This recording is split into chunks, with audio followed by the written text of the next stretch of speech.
My name is Erica Thomson, and I work with Commonwealth Home Healthcare. I'm the Director of Operations, and I've been there for almost 25 years. I'm sitting here talking to you today in honor of Breast Cancer Awareness Month, and I just wanted to let you guys know a little bit of what I went through and my story. It started actually probably 4 years ago. I had liquid coming out of one of my nipples, and my doctor checked it, had it checked 2 years in a row, and it came back negative for any cancer. Well, fast forward to 2020, and I went home one day from work and I changed out of my work clothes into a t-shirt, and I looked down and there was about a 50-cent piece of large spot of blood on my shirt.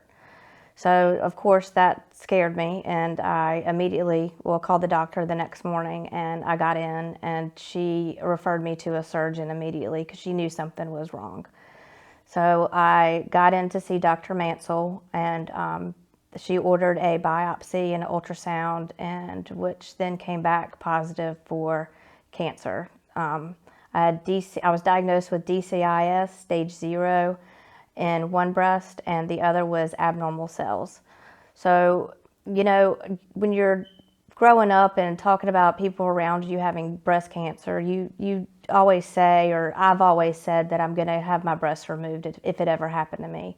Well, when you're in that situation, my biggest fear was if I didn't do that, then was the cancer going to come back? Because I already had abnormal precancerous cells in one breast and already had cancer in the other, which the cancer is in my milk ducts. So, you know, that fear was there. It was huge. So I decided to have a double mastectomy. Well, I was so comfortable with my doctor's office here. Dr. Mancl and her staff were just amazing. So, you know, we talked about my options. I would stay in Danville and she would perform my surgery, or she could refer me outside of Danville where they have the ability to do a double mastectomy with immediate reconstruction. Well, at that time, my only option, my only objective was to get the cancer off of my body, away from my body. I didn't care what I had to do. So I felt so comfortable with Dr. Mancl that I decided to stay here in Danville and have her perform the surgery. So once that was over, we decided that I did want to have reconstruction. Again, another huge decision. I just knew being flat-chested was not for me. So I was referred to Dr. Hollenbeck at Duke. And options, there were so many options still, so many decisions for me to make.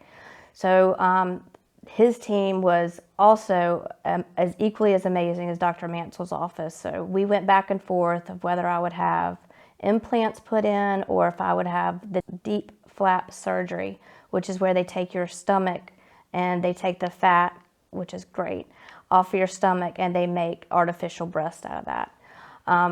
That surgery, that option is, it's very extensive. It's multiple surgeries, not just one. That surgery will take a very long time. My other option was implants, and if I did implants, then I would have to go back for recurring doctor's visits to get those implants checked, and then possibly replaced every so often.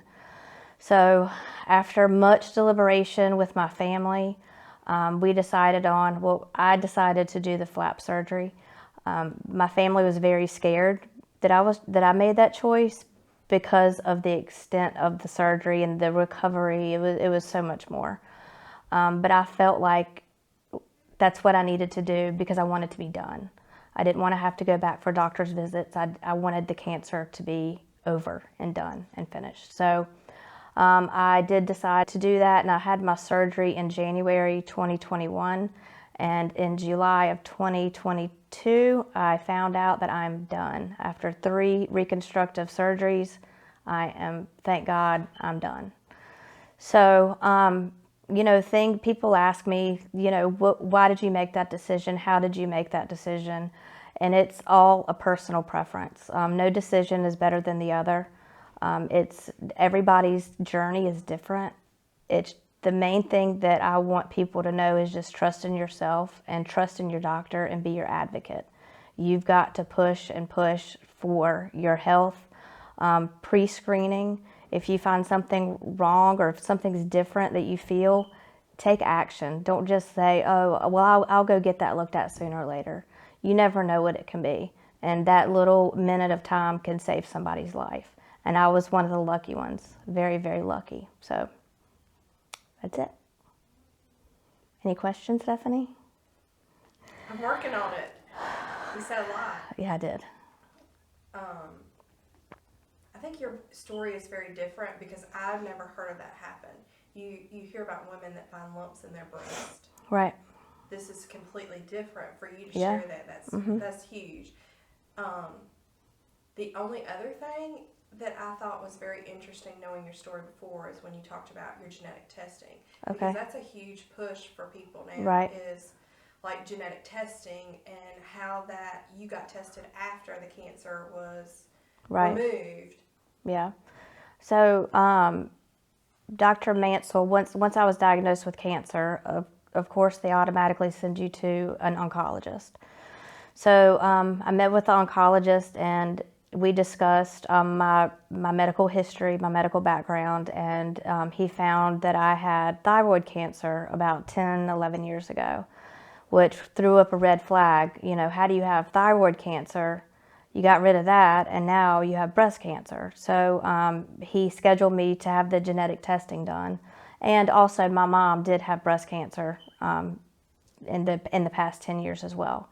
So all three of those things together made him make the decision for me to have the genetic testing.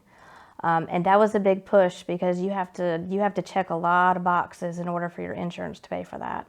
And but they did pay for it, and thank goodness mine came back negative.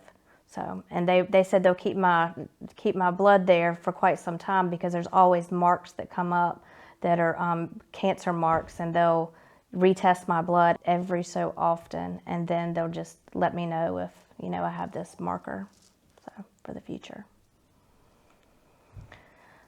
What else? What else you want to say? Yeah. Your support. You talked before about your support system through all this. Yes. And how that is important Yeah. for it is. throughout the process. It is because when you're diagnosed with cancer, any type of cancer, you struggle. Like how did this happen to me? How am I gonna make it through this? I'm supposed to be strong. I don't need anybody's help. But I have a very large family, and they were all there for me from day one. Yes, with their opinions here and there and everywhere, which I supported and I listened to them to an extent. But them, it paired with my work family, I couldn't have asked for anything better. That's great. Sorry. I cry when everybody else cries. I don't think you need to say anything else. I really don't. I don't want to ask you any more questions. It's okay. Cancer free. Did you get that? You got it again. I'm done. Cancer's gone.